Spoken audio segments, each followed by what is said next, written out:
உயிருக்கு வந்து பாதியில விட்டுட்டு போற பழக்கெல்லாம் எனக்கு கிடையாது.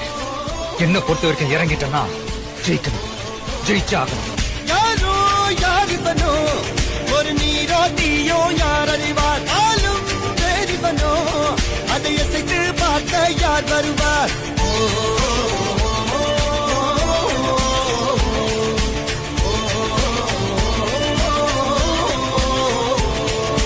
அர்ஜுனர் வில்லு ஹரிச்சந்திர சொல்லு இதரைய கொல்லு இமயத்தை வெல்லு